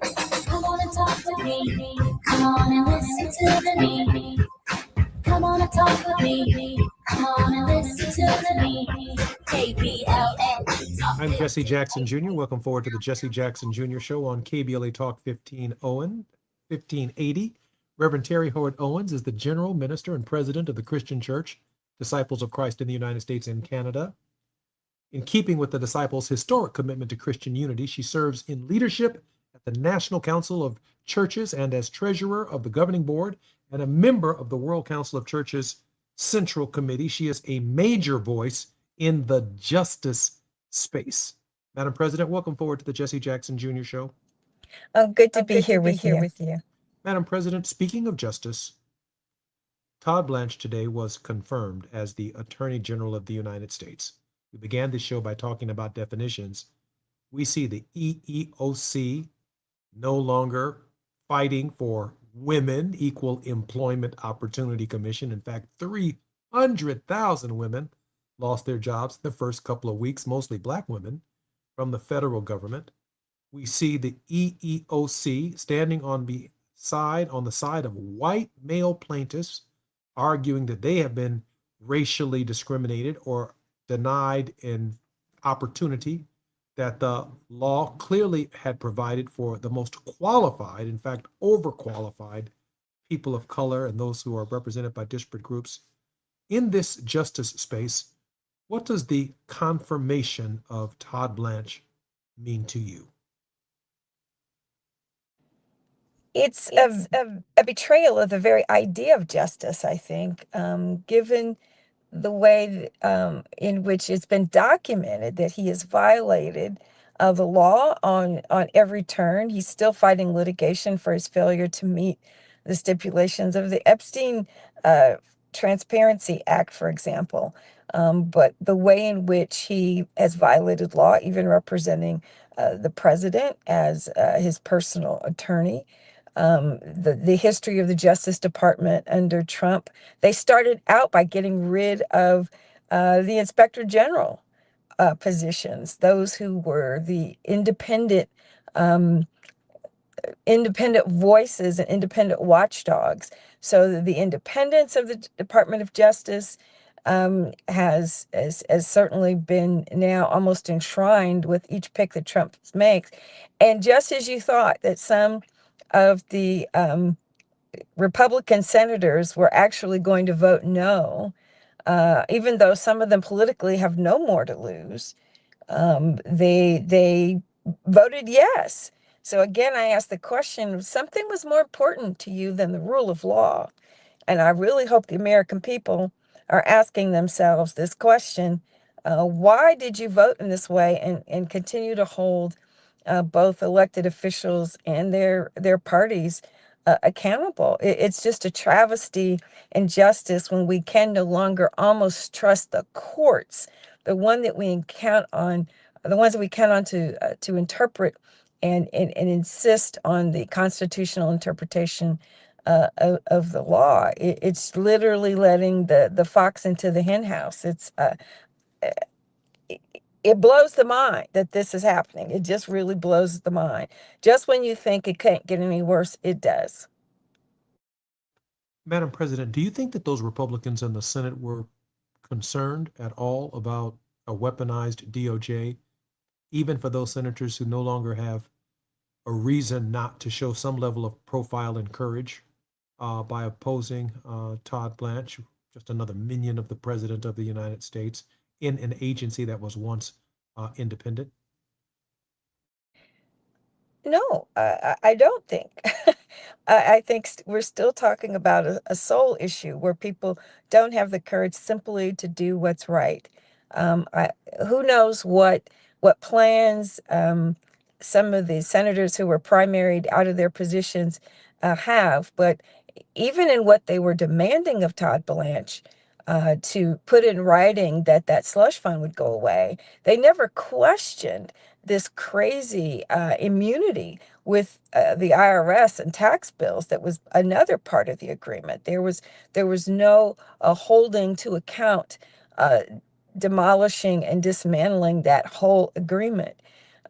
People like Susan Collins, I think, voted no because I think she felt she had space to sort of vote no because other people were going to do the work for her. But I don't have any confidence in anybody's moral rectitude right now.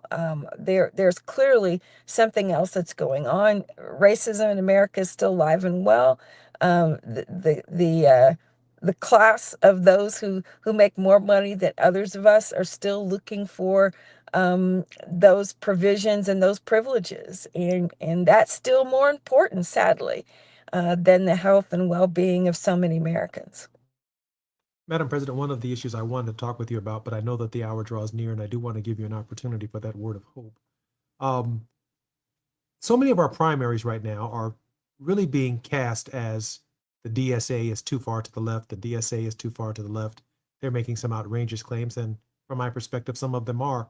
But again, so many of these primaries are also the emergence of the economic message of the DSA versus the international impact of the American Israeli Political Action Committee and the sheer amount of money that they're spending on candidates. And we're watching them state by state lose in these elections. Is this a turning point in the Democratic Party, Madam President?